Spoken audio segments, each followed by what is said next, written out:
Welcome to the great debate. రోజులోని ఈరోజు కూడా కీలక అంశంపై చర్చించబోతున్నాం. ఢిల్లీలో తీగలాగితే హైదరాబాద్లో డొంకంతా కదిలింది. ఢిల్లీ లిక్కర్ కేసులో తాజాగా మరొక పేరు తెరపైకి వచ్చింది. మేకా శరణ్తో స్కామ్కు సంబంధం ఉందని ఈడీ తమ రిమాండ్ రిపోర్ట్లో వెల్లడించింది. శరణ్కి కవితకి ఇద్దరు ఒకరికొకరు తెలిసిన వ్యక్తులుగా కూడా రిమాండ్ రిపోర్ట్లో వెల్లడించారు. కానీ శరణ్ ఎవరో తనకు తెలియదని కవిత అంటుంది.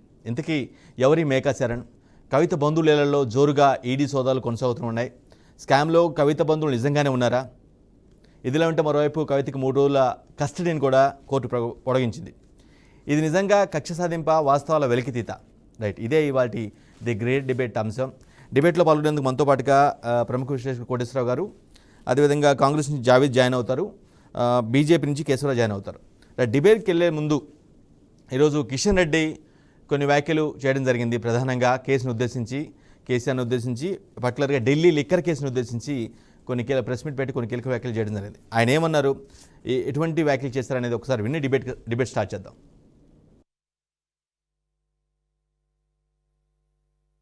ఒకటే రోజు కేసీఆర్ని అడుగుతా ఉన్నాను, మీరు ఢిల్లీ ప్రభుత్వంలో జరిగినటువంటి లిక్కర్ వ్యాపారంలో మీ కుటుంబ సభ్యుల యొక్క భాగస్వామ్యం ఎందుకు పోయింది? ఎందుకు ఈరోజు కవిత గారితో ఉన్నటువంటి వ్యాపారం చేసినటువంటి వాళ్ళందరూ కూడా దర్యాప్తు సంస్థలకు అప్రూవర్గా మారి మొత్తం కవిత చేసినటువంటి అన్ని వ్యవహారాలను కూడా ఎందుకు ఈరోజు లిఖితపూర్వకంగా దర్యాప్తు సంస్థలకు ఇచ్చారు? బీరు బ్రాండీ వ్యాపారం చేస్తే, ఆ వ్యాపారంలో అక్రమాలకు పాల్పడితే, ప్రజాధనాన్ని దోపిడీ చేస్తే, దానికి సంబంధించి దర్యాప్తు సంస్థలు దోషులను అరెస్ట్ చేస్తే అది కక్ష సాధింపు ఏ రకంగా అవుతుందో మాజీ ముఖ్యమంత్రి గారు చెప్పాలి. దర్యాప్తు సంస్థలకు కేజ్రీవాల్ కానీ కవిత కానీ అనేక నోటీసులు ఇస్తే నోటీసులకు సంబంధం ఇవ్వకుండా డొంక తిరుగుడు సమాధానాలు ఇస్తూ తప్పించుకునేటువంటి ప్రయత్నం చేసి ఈరోజు దర్యాప్తును నీరుగార్చేటువంటి ప్రయత్నం చేశారు. కేజ్రీవాల్ అరెస్టును, ఈ యొక్క లిక్కర్ కుంభకోణానికి సంబంధించినటువంటి దర్యాప్తును అందరూ కూడా సమర్థిస్తున్నారు. ఎందుకంటే ఇది బ్లాక్ అండ్ వైట్, సాక్ష్యాలు ఉన్నాయి, ఆరోపణలు కాదు. నేను ఒక్కటే ఈరోజు కేసీఆర్ని అడుగుతా ఉన్నాను, ఢిల్లీలో జరిగినటువంటి లిక్కర్ కుంభకోణంలో మీ కుటుంబానికి సంబంధం లేదని చెప్పగలుగుతారా? రైట్, అది కేంద్ర మంత్రి, అదేవిధంగా తెలంగాణ రాష్ట్ర బీజేపీ అధ్యక్షుడు కిషన్ రెడ్డి చాలా స్పష్టంగా ఢిల్లీ లిక్కర్ కేసును కోట్ చేస్తూ కేసీఆర్ పైన, అదేవిధంగా కవిత పైన, కేజ్రీవాల్ పైన కొన్ని వ్యాఖ్యలు చేయడం జరిగింది. మీరు తప్పు చేశారు కాబట్టి అరెస్ట్ చేస్తున్నారు, ఆ ప్రాసెస్ జరుగుతుంది, అది మీరే కాదు ఎవరైనా సరే ఆ ప్రాసెస్ జరుగుతుంది. మీకు ధైర్యం ఉంటే మీకు లిక్కర్ కేసుతో సంబంధం లేదని చెప్పగలరా అని చాలా సూటిగా కిషన్ రెడ్డి ప్రశ్నిస్తున్న పరిస్థితి కనిపిస్తుంది. రైట్, ఇదే అంశంపై డిబేట్ కొనసాగిద్దాం. కోటేశ్వర గారు, మీరు ఎంటైర్ సిరీస్ని మీరు అబ్జర్వ్ చేస్తూ ఉన్నారు. నిజంగా కొంతమంది కక్ష సాధింపు అంటున్నారు, కొంతమంది ఏమో నిజంగా జరిగింది కాబట్టి ఈడీ తన ప్రాసెస్ చేస్తుందని అంటున్నారు. మీ అనాలిసిస్ ప్రకారం ఇది కక్ష సాధింప, వాస్తవాల వెలికితీతగా చూడాలా? ఇప్పుడు కిషన్ రెడ్డి గారు చెప్పిన మాటలు ఇప్పుడే విన్నాం. సాక్ష్యాలు ఉన్నాయి, ఆధారాలు ఉంటాయి అని చెప్పేసి ఆయన చెప్పారు. మరి సాక్ష్యాలు ఆధారాలు ఉన్నప్పుడు 2 సంవత్సరాలుగా ఎఫ్ఐఆర్ ఎందుకని దాఖలు చేయలేదు ఈడీ? ఇదిగో మా దగ్గర ఉన్నటువంటి సాక్ష్యం ఇది అని చెప్పేసి ఎఫ్ఐఆర్ ఎందుకు దాఖలు చేయలేదు? విచారణ పేరుతోటి లేదా బయట ఉండేట్లయితే వాళ్ళు విచారణ ప్రభావితం చేస్తారనేటువంటి పేరుతోటి జైల్లో పెడుతూ కంటిన్యూ చేస్తున్నారు తప్ప, బయట ఉన్నటువంటి వాళ్ళు నిజంగా ఒకవేళ అదే కనుక అయ్యేట్లయితే, ఆ సాక్ష్యాలను ధ్వంసం చేసేట్లయితే, మరి గత 2 సంవత్సరాలుగా బయట ఉన్నటువంటి కేజ్రీవాల్ ఆ సాక్ష్యాలన్నింటినీ ధ్వంసం చేసి ఉండాలి కదా. అందువల్ల ఇక్కడ తర్కబద్ధమైనటువంటి ప్రశ్నలకి సమాధానాలు దొరకటం లేదు. 2 సంవత్సరాలుగా ఈడీ దర్యాప్తు సంస్థ సాధించినటువంటి సాక్ష్యాలు ఏమిటి, ఆధారాలు ఏమిటి? ఆ ఆధారాలకు అనుగుణంగా ఆల్రెడీ జైల్లో ఉన్నటువంటి వాళ్ళ మీద ఎఫ్ఐఆర్ ఎందుకు దాఖలు చేయలేదు? నిన్న మొన్నటి వరకు కేజ్రీవాల్ అరెస్టు అయ్యే ముందు కూడా మనం ఇదే డిస్కషన్ చర్చించుకున్నాం. ఆయన్ని అనుమానితుడిగా లేదా సాక్షిగా లేకపోతే దోషిగా చెప్పకుండా ఆకస్మికంగా ఇంటి మీద సోదా జరిపి మీరు దోషి అని చెప్పేసి వెంటనే అరెస్ట్ చేశారు. ఏంటి ఎట్లా? ఇప్పుడు ఇటువంటి పనులు చేస్తున్నప్పుడు ఇది ఎందుకంటే ఈ కేసు మొదటి రోజుల్లో ఉన్నటువంటి అనుమానాలు, సందేహాలు, లేకపోతే దాని మీద ఉన్నటువంటి అభిప్రాయాలు ఒక ఎత్తు అయితే 2 సంవత్సరాల తర్వాత కూడా ఏదైతే 2 సంవత్సరాల క్రితం ఈడీ ఏదైతే చెప్తా ఉందో ఇప్పటికే అదే చెప్తా ఉంది. ఎంతకాలం చెప్తారు? ఎంతకాలం అనుమానితుల్ని లేదా నిందితులుగా ఇతరులు అప్రూవర్లుగా మారినటువంటి వాళ్ళు చెప్పినటువంటి అంశాల ఆధారంగా వాళ్ళు ఏదో రాసిచ్చారని చెప్పేసి కిషన్ రెడ్డి గారు చెప్తున్నారు. అప్రూవర్లుగా మారిన వాళ్ళు రాసిచ్చిన ఇస్తే అది ఏమన్నా దైవవాక్యమా, లేకపోతే బైబిల్, ఖురాను, భగవద్గీత? అది కాదు కదా. వాళ్ళు ఇస్తారు, వాళ్ళు రకరకాల కారణాలతో ఇస్తారు. వాళ్ళ మీద బెదిరించి ఉండొచ్చు, టార్చర్ చేసి ఉండొచ్చు, లేకపోతే ప్రలోభ పెట్టి ఉండొచ్చు, మరొకటి ఏదైనా చేసి ఉండొచ్చు. మనం చూస్తున్నాం కదా, పోలీస్ స్టేషన్లో నిందితులుగా అనుమానితులుగా తీసుకెళ్ళినటువంటి వాళ్ళని ఎట్లా నేరం ఒప్పిస్తారో మనందరికీ తెలిసిందే. అందువల్ల ఈడీకి అప్రూవర్లుగా మారినటువంటి వాళ్ళు ఇచ్చేటువంటి సమాధానాన్ని బట్టి ఇదిగో వాళ్ళు ఇచ్చారు కనుక మీరు నేరం చేశారని చెప్పేసి ఈడీ చెప్తే దాన్ని ఎట్లా ఎందుకు అంగీకరించాలి? ఇది కదా సమస్య. ఇప్పుడు ఆ సుకేష్ చంద్రశేఖర్ అనేటువంటి వాడు పెద్ద నేరగాడు. అటువంటి నేరగాడు వాడు చెప్పేటువంటి అంశాల్లో వాడు కూడా చెప్తున్నాడు అంటే వీళ్ళు చెప్పేటువంటి నేరం చేసినటువంటి వాళ్ళు లేదా లొంగిపోయినటువంటి వాళ్ళు చెప్పేది తప్ప ఈడీ సంపాదించినటువంటి ఆధారాలు ఏమిటి అనేటువంటిది ఇప్పటికీ ప్రశ్న. ప్రతిపక్షాలు అడుగుతున్నది అదే, మీడియాలో కొంతమంది అడుగుతున్నది అదే, సమాధానం చెప్పాల్సినటువంటి అంశం కూడా అదే. కానీ కోటేశ్వర గారు, ఆధారాలు లేకుండానే ఈ విధంగా ఒక వ్యక్తిని, ఒక ప్రముఖ వ్యక్తిని, ఒక ముఖ్యమంత్రి, గతంలో ముఖ్యమంత్రి పనిచేసిన యొక్క నేత యొక్క డాటర్ని, కూతుర్ని ఈ విధంగా అరెస్ట్ చేసి తీసుకెళ్లడం, ఈవెన్ ముఖ్యమంత్రిని కూడా, ఢిల్లీ సీఎం కూడా అరెస్ట్ చేయడం అనేది ఇది అసలు సాధ్యమేనా? వాళ్ళ సాక్ష్యాల ఆధారాలు కానీ, పూర్తి డీటెయిల్స్ కానీ ఇలాంటి లేకుండానే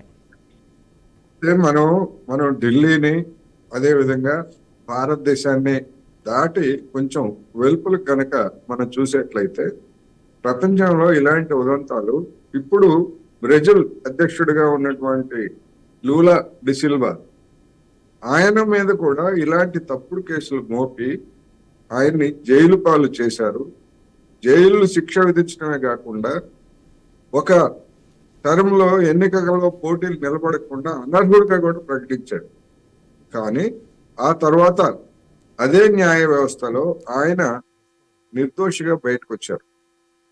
అందువలన దర్యాప్తు సంస్థలు చేసినటువంటి ప్రతి అరెస్టు లేదా కోర్టులు విధించినటువంటి ప్రతి శిక్ష వాస్తవమే అని చెప్పడానికి ప్రపంచంలో అనేకమైనటువంటి ఉదంతాలు మనకు ఉన్నాయి.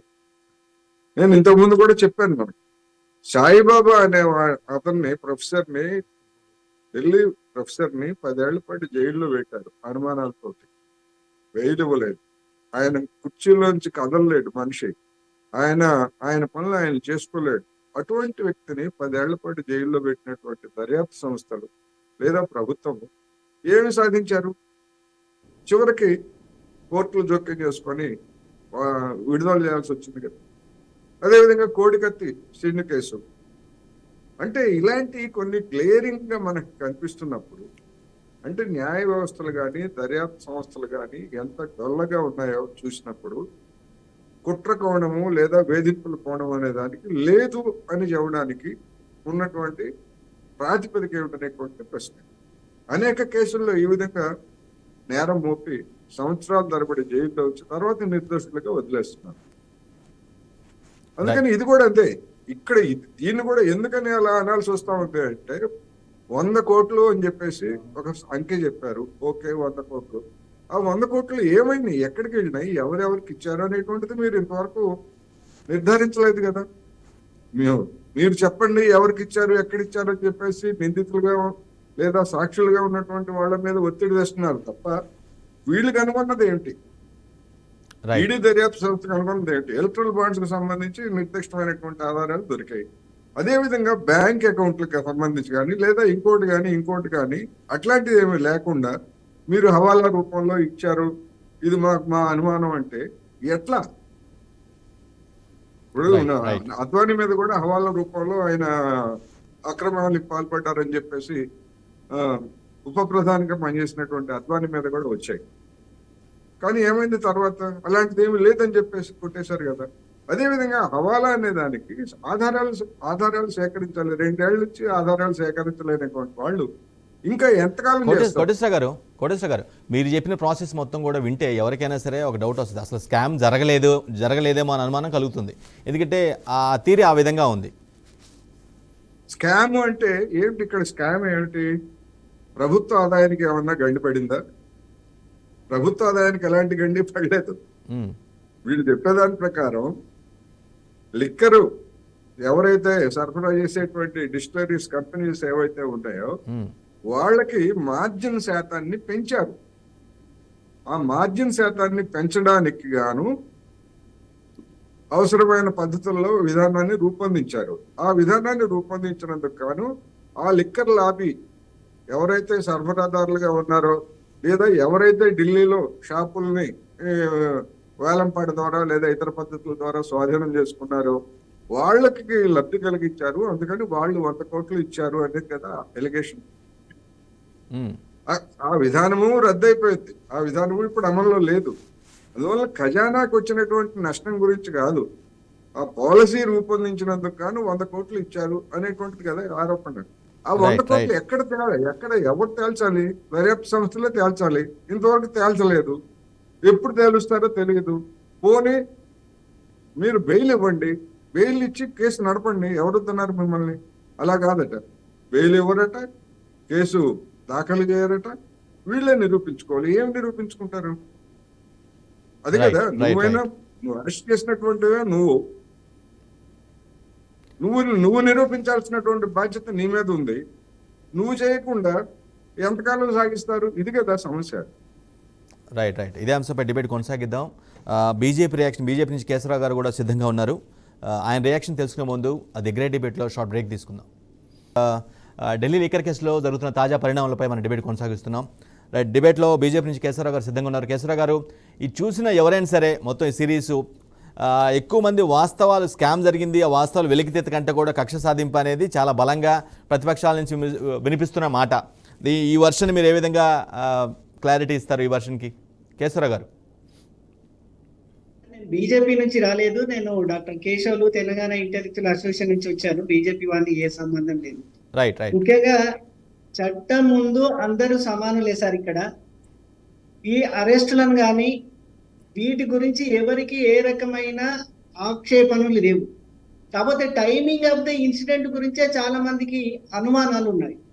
గత చరిత్ర చూసుకున్నట్టయితే ఈడీ చేసిన కేసుల లోపల 90% పైగా కేవలం ప్రతిపక్షాల వైపే చూపిస్తున్నాయి. అంటే ఇంతవరకు అరెస్ట్ చేసిన కేసులు కానీ అవన్నీ 90% ఎబోగా ప్రతిపక్షాల మీద ఒకటి. రెండోది ఏంటంటే వాళ్ళు చేసిన కేసుల లోపల 60 నుంచి 70% పైగా కేసులు కోర్టులలో చివరి దశలో వీగిపోతున్నాయి. సో ఇది కూడా ఈ టైమింగ్ ను మాత్రమే మనం ఖచ్చితంగా వ్యతిరేకించాలి. చట్టం ముందు ఎమ్మెల్యే అయినా, ఎంపీ అయినా, సీఎం కూతురైనా, సాక్షాత్ సీఎం అయినా కూడా అరెస్టులు ఈ చట్టరీత్యా ఇవి సమర్థిస్తాను. నేను కూడా ఒక డాక్టర్గా, ఒక మానసిక వైద్య నిపుణులుగా, యాంటీ కరప్షన్ ఫోరం మెంబర్గా కూడా చెప్తున్నాను. వీటి మీద మాకు ఎటువంటి ఇబ్బందులు కానీ ఆక్షేపణలు కానీ లేవు. కానీ ఈ టైంలో చేయడం మాత్రం ఖచ్చితంగా అనుమానాస్పదంగా ఉంది. రెండోది, కేవలం ప్రతిపక్ష పార్టీలలో ఉన్నారా? అధికార పార్టీలలో కూడా ఇంతకంటే ఎక్కువ సంఖ్యలో ఉన్నారు. వాళ్ళపై ఎటువంటి చర్యలు తీసుకోలేకపోవడం మామూలు వ్యక్తులలో ఖచ్చితంగా ఇది అనుమానాస్పదమే. కేజ్రీవాల్ విషయంలో కాస్తో కూస్తో జనాలలో అనుమానాలు ఉన్నప్పటికీ కవిత గారి విషయంలో చాలా మందికి అనుమానాలు లేవు. ఈ కేసుల లోపల కాస్తో కూస్తో కొన్ని ఆధారాలు ఉన్నాయి. ఆ ఆధారాలు ఇమీడియట్ గా కేజ్రీవాల్ అరెస్ట్ చేస్తే తప్ప ఈ కేసు ముందుకు పోదు అనేది మాత్రం ఖచ్చితంగా ఖండించదగ్గ విషయం.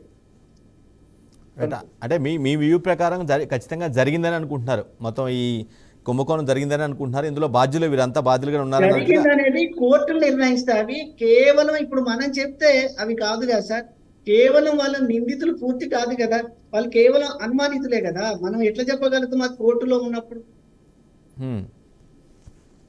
సో వర్క్ ఆ ప్రాసెస్ కేసు దర్యాప్తులో భాగంగా అనుమానితులు కూడా అరెస్ట్ చేసి ప్రాసెస్ చేస్తున్నారు. దర్యాప్తు చేయవచ్చు, కేసులు పెట్టచ్చు, అరెస్టులు పెట్టచ్చు. కానీ ఈ టైం లోపల, ఈ ఎలక్షన్ టైం లోపల చేయడము, సార్ ముందు చెప్పారు ఈ 2 సంవత్సరాలు ఏం చేశారనేది.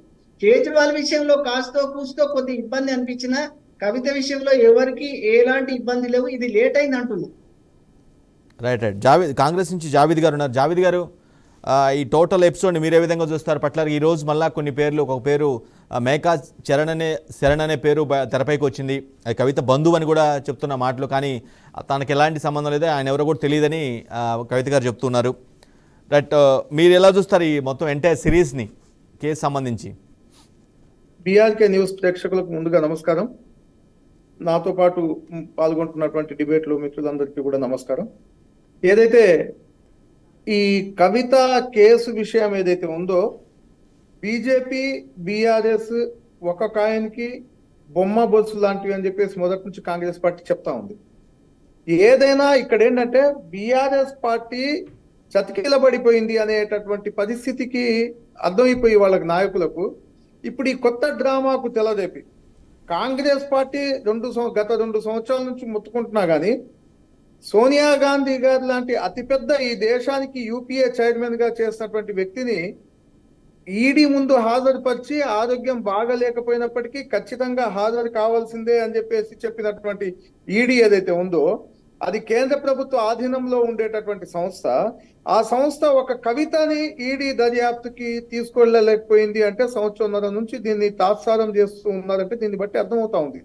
వాళ్ళకి ఎప్పుడు కావాలి అనుకుంటే, ఎప్పుడు ఎవరి మాట వినకపోతే అట్లా చేయడము, వాళ్ళకు ఉపయోగకరంగా ఏ రకంగా ఉంటే బాగుంటుందో చూసి దాన్ని చేసుకోవడము. రాములోరి గుడి కడితే ఖచ్చితంగా ఓట్లన్నీ పడతాయని చెప్పేసి ఆలోచించినటువంటి బీజేపీ పార్టీ దీన్ని పక్కన పెట్టి కూర్చుంది. కానీ రాములోరి గుడి కట్టిన తర్వాత కూడా కనీసం ప్రజలు ఎవ్వరు కూడా దీన్ని ఏం హర్షించట్లేదు. జావేద్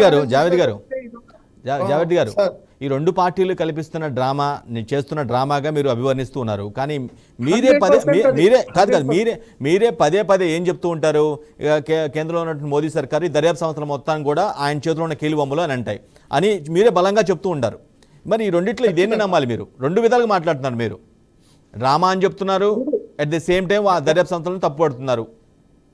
100% వాళ్ళు ఏ సంస్థని ఎక్కడ ఏ రకంగా వాడాలి అనేది, ప్రజల్ని ఏ రకంగా పక్కదోవ పట్టించాలనేది బీజేపీ నేర్చుకున్నటువంటి అతిపెద్ద పాఠం. దాని వల్లనే వాళ్ళు ఏ రకంగా ప్రజల మైండ్ సెట్ ని ఏ రకంగా మార్చాలి, ఏ రకంగా తమ వైపు తిప్పుకోవాలి, ఏ రకంగా బీఆర్ఎస్ బీజేపీ వేరు అని చెప్పేసి చూపించగలగాలి, ఓటింగ్ ప్యాటర్న్ ని ఏ రకంగా మలుచుకోవాలనే ఆలోచనలో ఉన్నట్లయితే ఇది ఎక్కడా కూడా దీంట్లో ఎక్కడా మీకు ఏ రకమైనటువంటి వాస్తవాలు లేకుండా చేసేటటువంటి పనిగా మేము చెప్తా ఉన్నాం.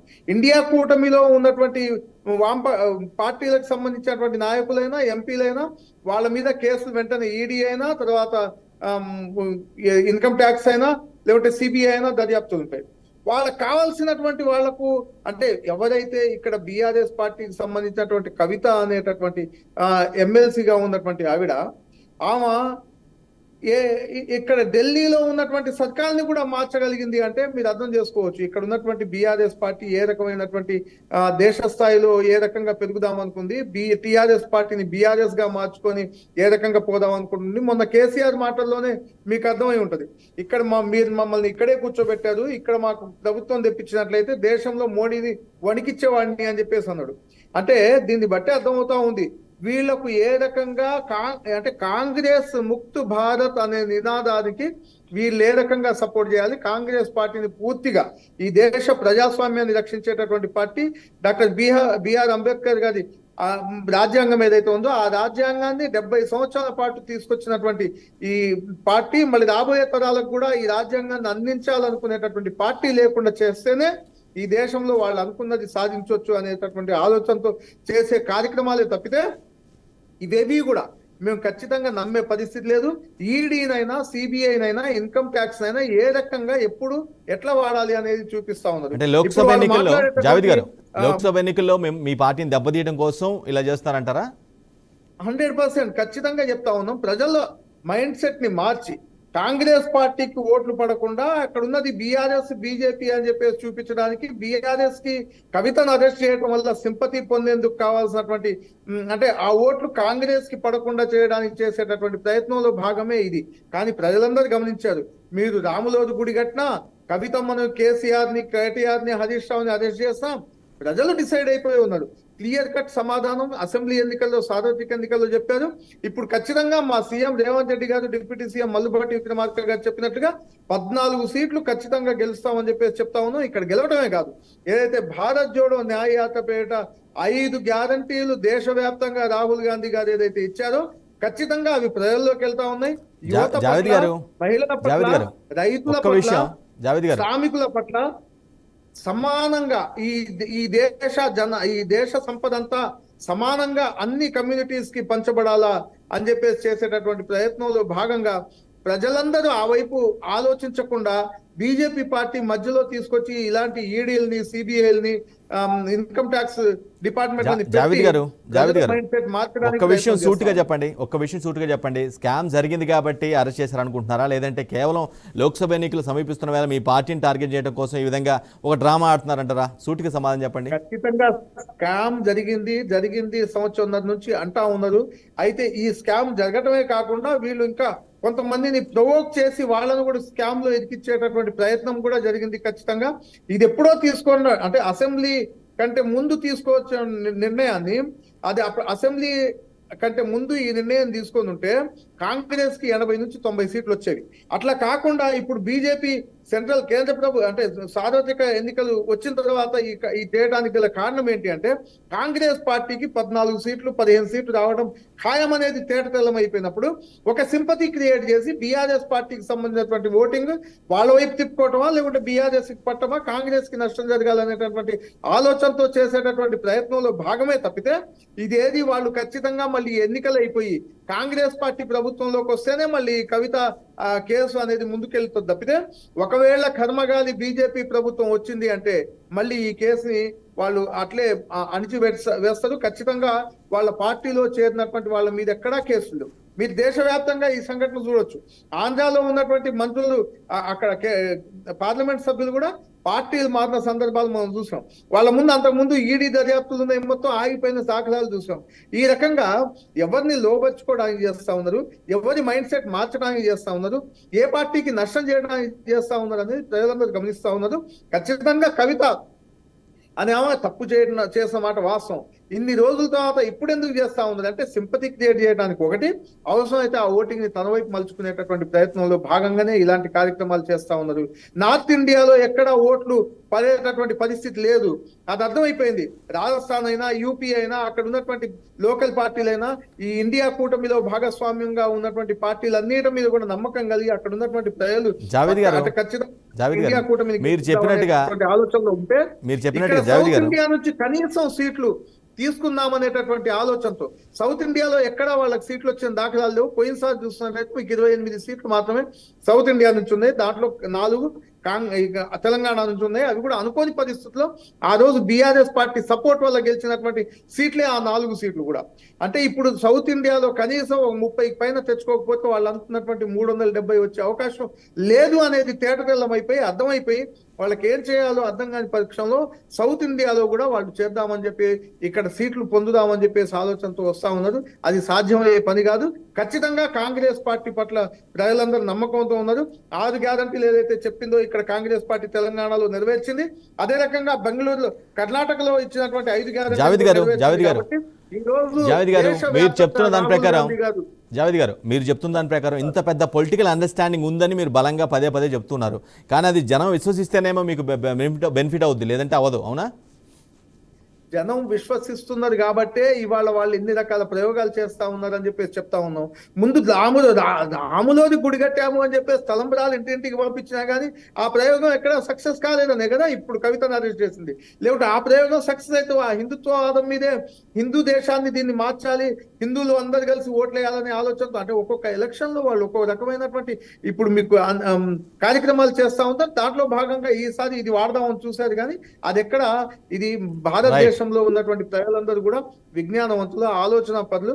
ఖచ్చితంగా ఈ దేశానికి ప్రజాస్వామ్యం ఏ రకంగా రక్షించబడుతుంది, డాక్టర్ బిఆర్ అంబేద్కర్ గారి రాజ్యాంగం ఏ రకంగా ఇంప్లిమెంట్ అవుతుంది అని చెప్పేసి ఆలోచన ప్రజలు చేస్తున్నారు కాబట్టే ఈ రోజు బీజేపీకి అర్థం కాని పక్షంలో, వాళ్ళు ఏం చేయాలో తెలియని పక్షంలో ఇలాంటి పనులు చేస్తా ఉందని తప్పితే ఇంకోటి కాదు అని చెప్పేసి ఖరాఖండిగా ఖచ్చితంగా చెప్తా ఉన్నాం. మా రాహుల్ గాంధీ గారు ఇచ్చినటువంటి 5 గ్యారంటీలు కూడా ఈ దేశంలో అమలు కావాలంటే కాంగ్రెస్ పార్టీ మాత్రమే ప్రభుత్వంలోకి రావాలి అని చెప్పేసి కూడా ఈ సందర్భంగా చెప్తా ఉన్నాం. రైట్. కోటేశ్వర గారు, తాజాగా కవిత బంధువులు ఈరోజు ఉదయం నుంచి కవిత బంధువులలో ఈడీ సోదాలు జరుపుతూ ఉంది. కొత్త పేరు కూడా ఒకటి తెరమేకి వచ్చింది, మేఘా శరణ్ అని. మరి అంటే మీరు మామూలుగా మీరు చెప్తున్న దాని ప్రకారం ఇది వెండెట్టలానే ఉంది, అది జస్ట్ ఒక డ్రామా లాగా అన్నట్టుగా మీరు చెప్తున్నారు. అంతే, సరైన సాక్ష్యాధారాలు ఇవేమి లేకుండానే చేస్తున్నారు. మరి ఇది ఏదైతే కవిత బంధువుల పేర్లు కూడా ఉన్నాయని ఈడీ ఏదైతే అలిగేట్ చేస్తూ ఉందో అది కూడా డమ్మీ అని అంటారా? ఇప్పుడు ఇక్కడ తర్కబద్ధంగా మనం ఆలోచించాలి. కవితను అరెస్ట్ చేయడానికి ఏమిటి ఆధారాలంటే, లొంగిపోయినటువంటి వాళ్ళు ఇచ్చినటువంటి స్టేట్మెంట్ల ఆధారంగా కవితను అరెస్ట్ చేస్తున్నాం అని చెప్పారు. మరి అప్పుడు ఇప్పుడు ఈ చెప్తున్నటువంటి శరణ్ లేకపోతే చరణ్ బంధువుల పేర్లు, కవిత బంధువుల పేర్లు చెప్పలేదా వాళ్ళు? ఇప్పుడు కవిత అరెస్ట్ చేసిన తర్వాత కవిత చెప్పారా ఈ పేర్లన్నీ? ఆమె తెలియదని చెప్తున్నారు. శరణ్ అనేవారు నాకు తెలియదు అంటున్నారు. కవిత చెప్పరు కదా, వీళ్ళు కూడా ఉన్నారు, నాతో పాటు వీళ్ళు కూడా ఉన్నారని కవిత చెప్పారు. ఆబ్వియస్ గా చెప్పరు, నిజమే చెప్పరు కదా. ప్రైవేట్ గా కూడా చెప్పారా లేదా మనకు తెలియదు. కవిత చెప్పారని చెప్పేసి ఏమన్నా చెప్తున్నారా? కాదు కదా. ఇక్కడ సమస్య ఏంటంటే, నేను అదే చెప్తున్నా, ఈ మన న్యాయ వ్యవస్థలు, ఈడీ, సిబిఐ దర్యాప్తు తీర్పులకి 2G స్కామ్ నిన్ననే ఢిల్లీ హైకోర్టు సిబిఐ అప్పీల్ మీద అప్పీల్ చేసుకోవచ్చు మీరు అని చెప్పేసి చెప్పింది. 2G స్కామ్, ఈ 2G స్కామ్ ద్వారా కొన్ని వేలు లక్షల కోట్ల ఖజానాకు రావాల్సినటువంటి దాన్ని రాకుండా చేశారని చెప్పేసి 2014 ఎన్నికల్లో బీజేపీ పెద్ద ఎత్తున ప్రచారం చేసింది. ఆ కేసుని ఈడీ, సిబిఐ రెండు దర్యాప్తు చేశాయి. సాక్ష్యాలు సమర్పించడంలో అవి రెండు ఘోరంగా విఫలమయ్యాయి. 2017లో అప్పుడు మంత్రిగా ఉన్నటువంటి రాజాని, అదేవిధంగా ఎంపీగా ఉన్నటువంటి కనిమొళి నిర్దోషులు అని చెప్పేసి 2017లో స్పెషల్ కోర్టు తీర్పు ఇచ్చింది. ఆ తీర్పుని 2018లో సిబిఐ మళ్ళా విచారణ జరపాలి ఈ తీర్పు మీద అని చెప్పేసి దాఖలు చేస్తే, ఇది 2024 మార్చి 23. అంటే ఎన్ని సంవత్సరాలు సిబిఐ విచారణ జరపాలా లేదా అని చెప్పేసి ఢిల్లీ కోర్టులో మళ్ళా వేస్తే 6 సంవత్సరాల తర్వాత 7 జడ్జీలు మారారు. ఆ సిబిఐ విచారణ దాఖలు చేసినటువంటి పిటిషన్ ని ఏం చేయాలా నేను అంటే, న్యాయం ఎట్లా నడుస్తా ఉంది, న్యాయ వ్యవస్థలు ఏ విధంగా ఉన్నాయి, ఈడీ, సిబిఐలు ఏ విధంగా వెంటాడుతున్నాయి. కరెక్ట్ గా ఎన్నికలకు ముందు మళ్ళా 2G స్కామ్ ని విచారణ సిబిఐ పునర్విచారణ చేసి మళ్ళా సాక్ష్యాలను సమర్పించవచ్చు అని చెప్పేసి ఢిల్లీ కోర్టు నిన్న తీర్పు చెప్పింది. ఎట్లా అర్థం చేసుకోవాలి దీన్ని? మన న్యాయ వ్యవస్థలు ఇదే ఈడీ, సిబిఐ కదా. మరి ఎందుకని 2G స్కామ్ లో ఆధారాలను సమర్పించడంలో ఎందుకు విఫలమయ్యాయి? కోర్టులో వాటిని సమర్పించి శిక్షలు వేయించడంలో ఎందుకు విఫలమయ్యాయి? ఆ తీర్పు ఇచ్చినటువంటి జడ్జి చెప్పినటువంటి దానిలో తేడాలు ఉన్నాయని చెప్పేసి 6 సంవత్సరాల తర్వాత చెప్తున్నారు. ఎట్లా నమ్మాలండి ఈ దర్యాప్తు సంస్థలను? ఎట్లా నమ్మాలి? కోటేశ్వర గారు, కేసు మొత్తంలో ముడుపులు అందుకున్నారు, చేతులు మారాయి, 100 కోట్ల 200 కోట్ల పక్కన పెడితే మొత్తానికి ఏదో సమ్ ఆఫ్ అమౌంట్ చేతులు మారాయని చెప్తున్నారు. కానీ ఆ మారిన అమౌంట్ ఎక్కడ రికవరీ చేశారా లేదా అంటే అది ఇప్పటివరకు బయటకు వచ్చిన పరిస్థితి లేదు నిజంగానే. కానీ ఇట్లా లేకుండా, ఈ విధంగా ఎటువంటి రికవరీ లేకుండానే సంవత్సరాల పాటుగా జైల్లో ఉండాల్సిన పరిస్థితి, అది అసలు ఎలా అర్థం చేసుకోవాలి? అదే కదా చెప్తోంది. అందుకనే ఇప్పుడు సంవత్సరాల తరబడి బెయిల్ రాకుండా ఉండేటువంటి చట్టం ప్రకారం ఆర్థిక నేరస్తులకి వర్తింపజేయాల్సినటువంటి మనీ లాండరింగ్ చట్టాన్ని విధాన నిర్ణయంలో జరిగినట్టు లేదా చేతులు మారినట్టు ప్రతి లంచానికి ఇప్పుడు ఒక ప్రాజెక్ట్ అభ్యంతరంలో లంచం చేశారు, దాన్ని మనీ లాండరింగ్ కేసు పెట్టి ఎంతమందిని చేశారు?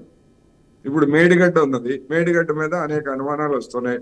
ఆ మేడిగడ్డ నిర్మాణంలో లేదా కాళేశ్వరం నిర్మాణంలో భాగస్వాములు అది చేపట్టినటువంటి మేఘ ఇంజనీరింగ్ కంపెనీ ఏ పార్టీకి అంత ఎన్ని వందల కోట్లు ఎంత ఇచ్చిందో వివరాలన్నీ బయటకు వచ్చాయి. మరి అది వాటిని ఈడీ ఎందుకని టేకప్ చేయదు? ఎందుకు ఇచ్చారు మీరు? ఒక పార్టీకి 500 కోట్లు 600 కోట్లు ఎందుకు ఇచ్చారు? ఏమి ఆశించారు అనేటువంటి దాన్ని ఆ యాంగిల్లో చేయాలి కదా. ఇది 100 కోట్లు చేతులు మారాయని చెప్పేసి ఇంతవరకు ఆధారాలు లేవు. కానీ ఎన్నికల బాండ్లలో ప్రతి కంపెనీ ఏ పార్టీకి ఎవరు ఇచ్చిందనేటువంటి ఆధారాలన్నీ ఉన్నాయి. ఎందుకు ఇచ్చారు? ఏ ప్రాతిపదికన ఇచ్చారు? ఆ ఇవ్వడానికి మీరు భాగస్తుల యొక్క ప్రతి కంపెనీ అన్న తర్వాత షేర్ హోల్డర్స్ ఉంటారు కదా, ఆ షేర్ హోల్డర్స్ యొక్క అనుమతి తీసుకున్నారా మీరు? ఏ ఏ ఏ రోజు అనుమతి తీసుకున్నారు? ఏ రోజు తీర్మానం చేశారు ఫలానా పార్టీకి ఇన్ని 100 కోట్లు ఇవ్వాలని చెప్పేసి షేర్ హోల్డర్లు అనుమతి తీసుకున్నారా? వీటన్నిటిని దర్యాప్తు చేయాల్సినటువంటి బాధ్యత ఈడీకి సిబిఐకి లేదా? ఎందుకని చేయట్లేదు ఇంతవరకు? ఇదే సమస్య.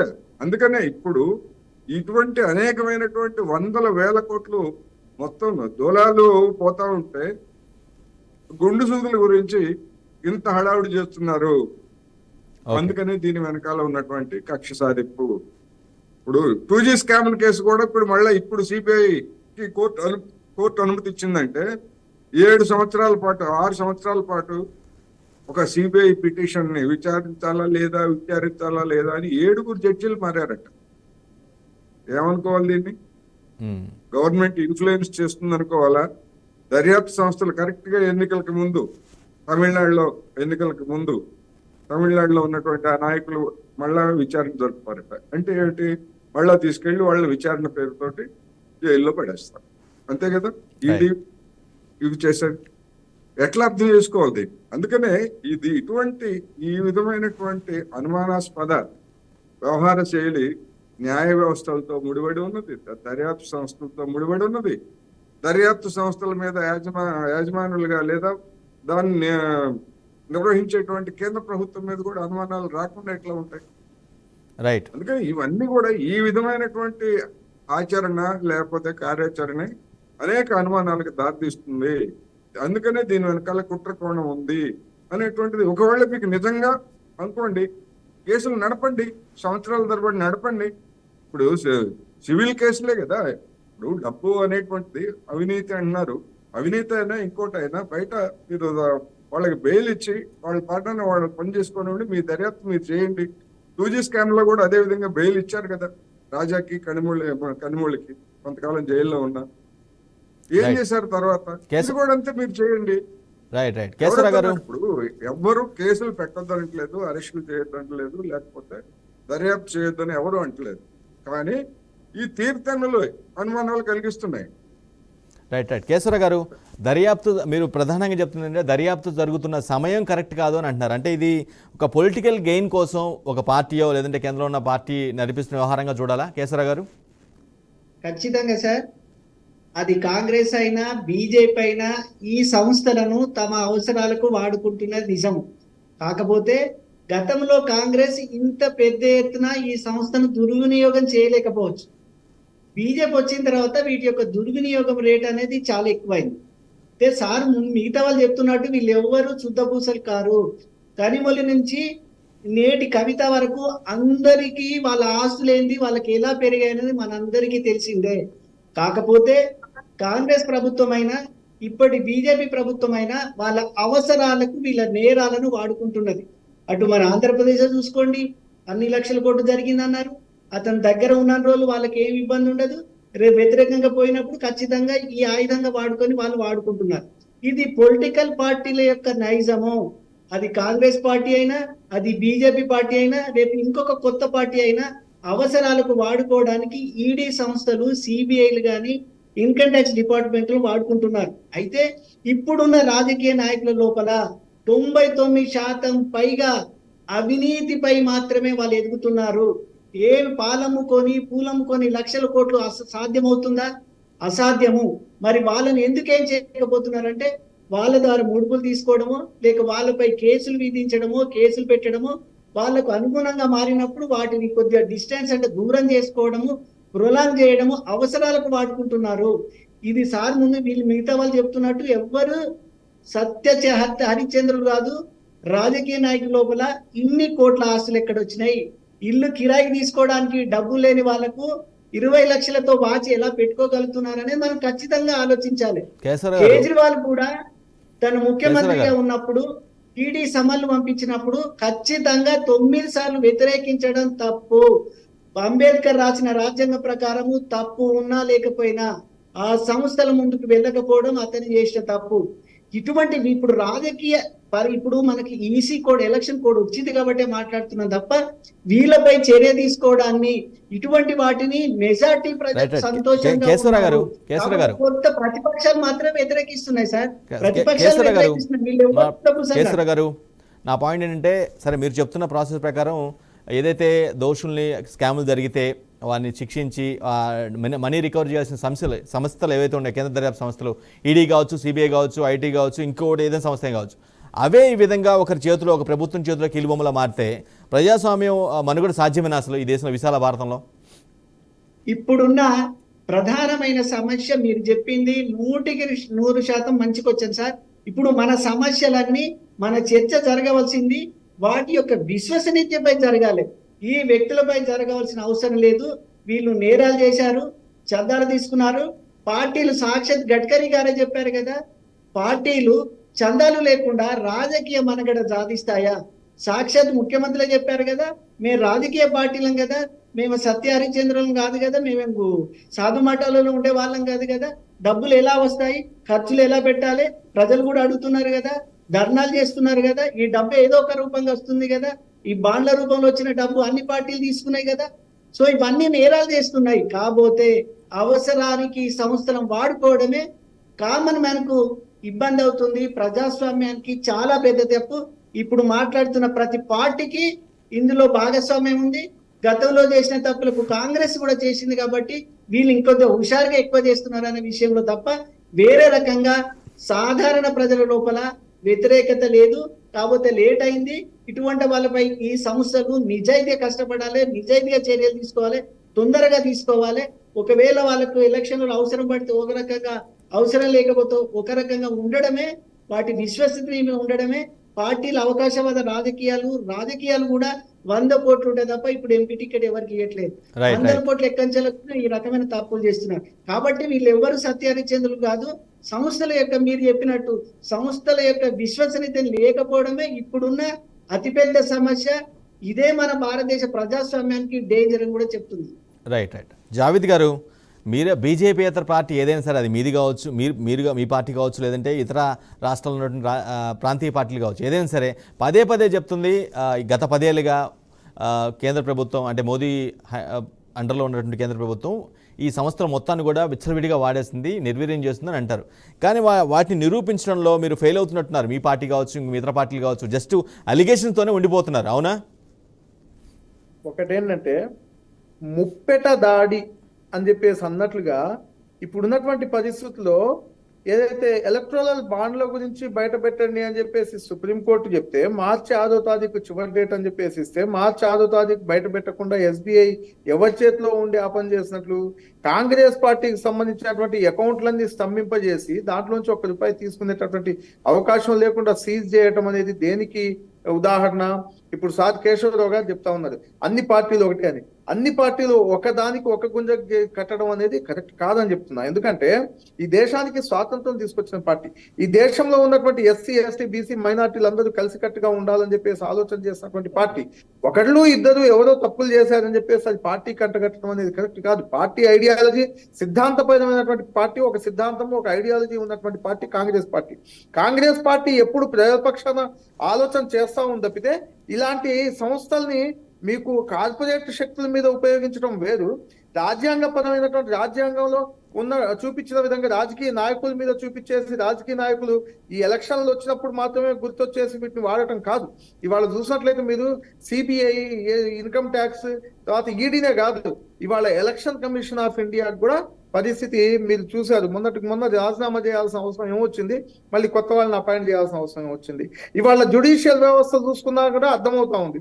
గతంలో కాంగ్రెస్ పార్టీ ఇన్ని సంవత్సరాలు నెహ్రూ గారైతేనేమి, ఇందిరాగాంధీ గారైతేనేమి, రాజీవ్ గాంధీ, ఒక్కొక్కళ్ళు ఒక్కొక్క రకంగా నెహ్రూ గారు ప్రాజెక్టులు కట్టడానికి ప్రాధాన్యత ఇస్తే, ఇందిరాగాంధీ గారు గరీబీ హటావో అనే దానికి ప్రాధాన్యత ఇస్తే, తర్వాత వచ్చిన రాజీవ్ గాంధీ గారు ఇవాళ మనం ఇక్కడ సిస్టమ్ లో ఇక్కడ కూర్చొని నేను జూమ్ మీటింగ్ లో మాట్లాడుతున్నా అంటే దానికి కారణం ఆ రోజు రాజీవ్ గాంధీ గారు చేసినటువంటి పునాదులు, పివి నరసింహరావు గారు చేసినటువంటి పునాదుల మీద మనం మన ఆర్థిక వ్యవస్థ జావేద్ గారు చక్కటి సబ్జెక్ట్ డిబేట్ అవుతుంది. ప్రయత్నం. మీ పార్టీ గురించి చెప్తున్నారు, మీ పార్టీ చేసిన యాక్టివిటీస్ చెప్తున్నారు, సబ్జెక్ట్ డిబేట్ అవుతుంది. నేను అడిగిన క్వశ్చన్ చాలా సూటిగా, మీరు ప్రతిసారి అలిగేట్ చేస్తున్నారు, అలిగేషన్ దగ్గర ఉండిపోతున్నారు తప్పించి దాన్ని నిరూపించే ప్రయత్నంలో ఫెయిల్ అవుతున్నారు అనేది నా పాయింట్.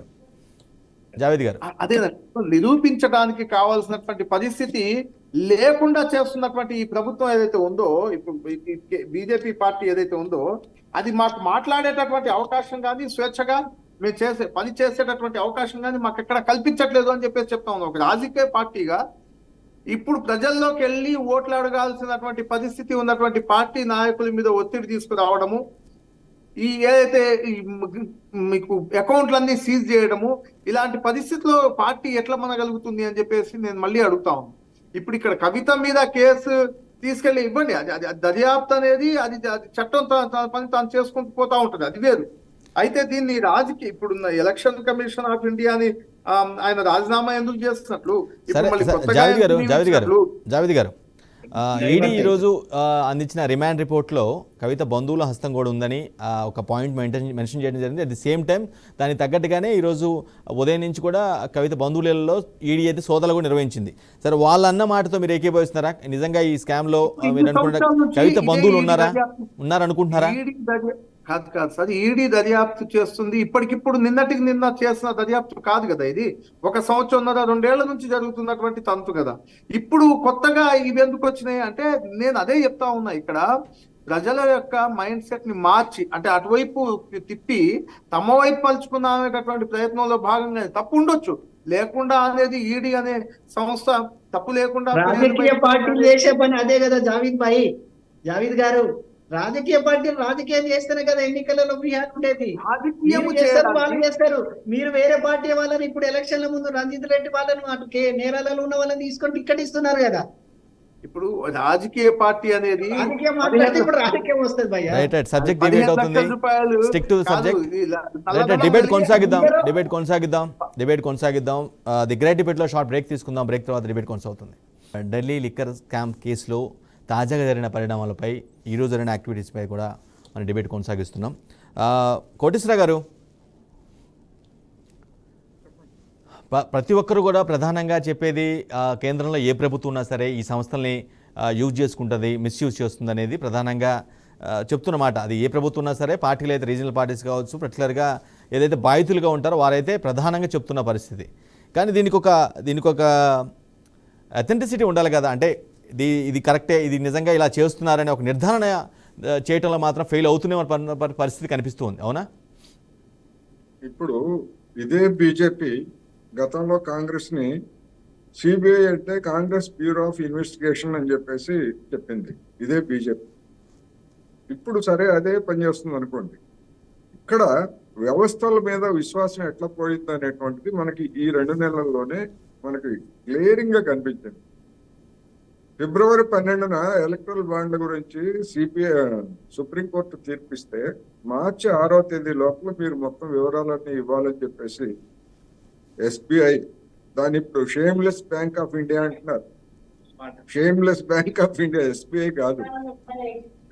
ఇస్తే కరెక్ట్ గా 2 రోజుల ముందు మా దగ్గర ఉన్న సమాచారం మీరు అడిగినట్టుగా ఇవ్వాలంటే మాకు 3 నెలలు పడుతుంది, జూన్ తర్వాతే మేము ఇస్తామని చెప్పేసి ఇదే ఎస్బీఐ చెప్పింది కదా. మరి అలాంటిది ఎట్లా ఇవ్వగలిగింది?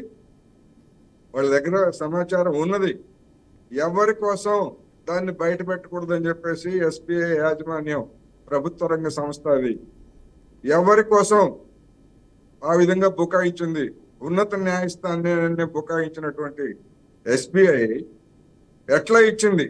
కుదరదు అని సుప్రీంకోర్టు చెప్పిన తర్వాత ఆ సమాచారం అంతా ఇప్పుడు మనకు అందుబాటులో ఉన్నటువంటి సమాచారం అంతా ఎస్బీఐ ఎట్లా ఇచ్చింది?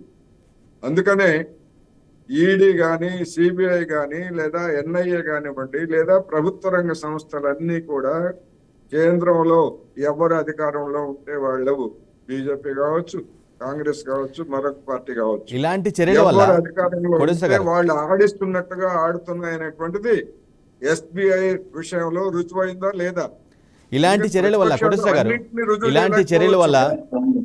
ఇలాంటి చర్యల వల్ల ఎంతో ప్రఖ్యాతగాంచినటువంటి సంస్థల మొత్తం యొక్క క్రెడిబిలిటీ మొత్తం జనాల్లో కంప్లీట్గా పోతుంది కదా ఇలాంటి చర్యల వల్ల. ఇదే కొనసాగితే అదే చెప్తాండి. ఇప్పటికే ఎన్నికల కమిషన్ క్రెడిబిలిటీ పోయింది, అదే విధంగా దర్యాప్తు సంస్థల క్రెడిబిలిటీ పోయింది, కోర్టుల మీద కూడా అనేక మందికి విశ్వాసం పోతా ఉంది. ఉదాహరణకి రామజన్మభూమి కోర్టు కేసులో తీర్పిచ్చినటువంటి న్యాయమూర్తికి వెంటనే ఎంపీ పదవిని కానుక ఇస్తారు. అదేవిధంగా రామాలయానికి సంబంధించినటువంటి తీర్పిచ్చినటువంటి కేసులో ఉన్నటువంటి ఒక న్యాయమూర్తికి ఉన్న గవర్నర్ పదవి ఏ పార్టీకైనా వర్తిస్తుంది ఇది? కాంగ్రెస్ కైనా బీజేపీకైనా సార్? ఏ పార్టీకైనా వర్తిస్తుంది, రైట్, ఏ పార్టీకైనా వర్తిస్తుంది.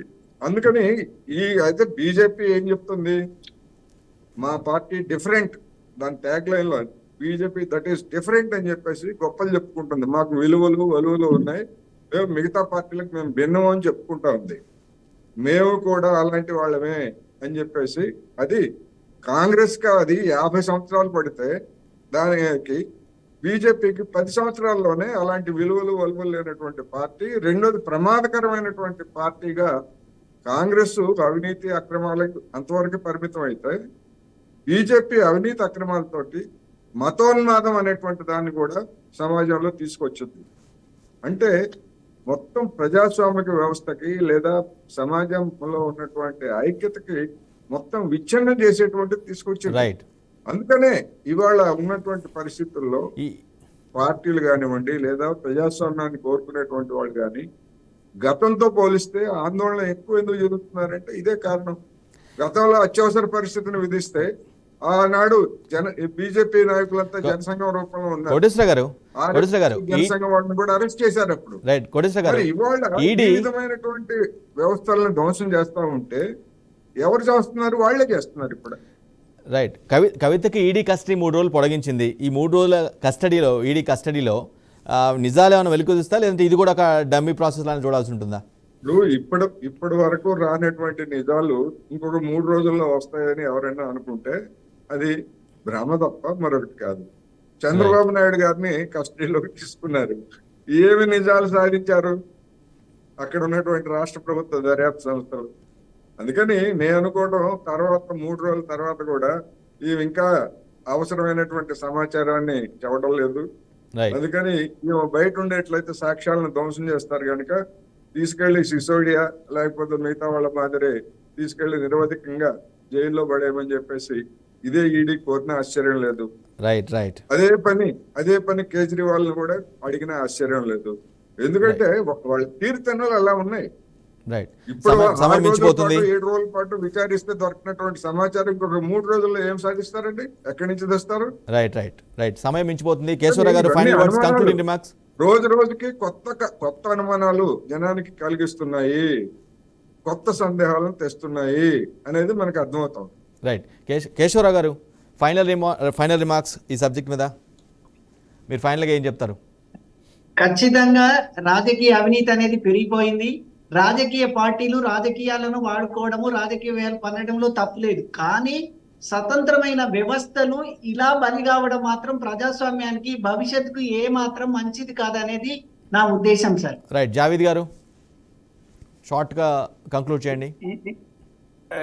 ఈడీ ఏదైతే ఇప్పుడు మీరు అన్నట్టుగా కవిత బంధువుల మీద సోదాలు చేస్తా ఉన్నారని చెప్పేసి చెప్తా ఉన్నారో, ఏదైతే చంద్రబాబు నాయుడు గారిని లొంగ తీసుకొని పార్టీలో అలయన్స్ జరుపుకునేంత వరకు కూడా ఆయన మీద కేసులు నడిచాయి. అలయన్స్ లో దగ్గరికి వచ్చిన తర్వాత ఎట్లయితే వీగిపోయిందో, అదే రకంగా కేసీఆర్ పార్టీ కూడా ఇక్కడ 3-4 సీట్లు మంచిగా మీకు వచ్చేటట్టు చేస్తామని చెప్పేసి ఎప్పుడైతే ఒప్పుకుంటారో అప్పుడు కోటేశ్వరరావు గారు చెప్పినట్టుగా ఖచ్చితంగా దీన్ని పొడిగిస్తామని చెప్పేసి చెప్తారు తప్పితే ఇంకోటి కాదనేది వాస్తవం. ఖచ్చితంగా వాళ్ళు లోపరుచుకోవడానికి చేసేటటువంటి ప్రయత్నంలో భాగంగానే ఈ కార్యక్రమం జరుగుతా ఉందని చెప్పేసి మా ఆలోచన. Right. Thank you so much Javed గారు, కేశవరావు గారు, అదేవిధంగా మనేం కోటేశ్వరరావు గారు. Thank you so much for your valuable time. ఇది వాటిది గ్రేట్ డిబేట్. అదే కేసు జనరల్గా ఏదైనా ఇటువంటి పెద్ద కేసు బయటకు వచ్చినప్పుడు అరెస్టులు జరుగుతూ ఉంటాయి, కానీ నిజాలు మాత్రం వచ్చే క్రమం మాత్రం చాలా డిలే అవుతున్న ప్రాసెస్. ఇదే కాదు, ఈ కేసే కాదు, ఇంతకుముందు జరిగిన కేసులు ఏ ప్రభుత్వం కేంద్రంలో ఉన్నా సరే ఆ నిజాలు వెలికితీత మాత్రం చాలా ఆలస్యం అవుతూ ఉంటుంది. అది వెండెట్టా పాలిటిక్స్ అనుకోవాలా, లేదంటే నిజంగానే కాన్షియస్గానే హానెస్టీగానే దర్యాప్తు జరుగుతుంది అనేది మాత్రం ఇప్పటికీ ఒక డైలమాలానే. ఇది వాటిది గ్రేట్ డిబేట్. మరో డిబేట్లో మళ్ళీ కలుద్దాం. అప్పటివరకు చూసినవరండి. బీఆర్కే న్యూస్ తెలుగు సత్తా.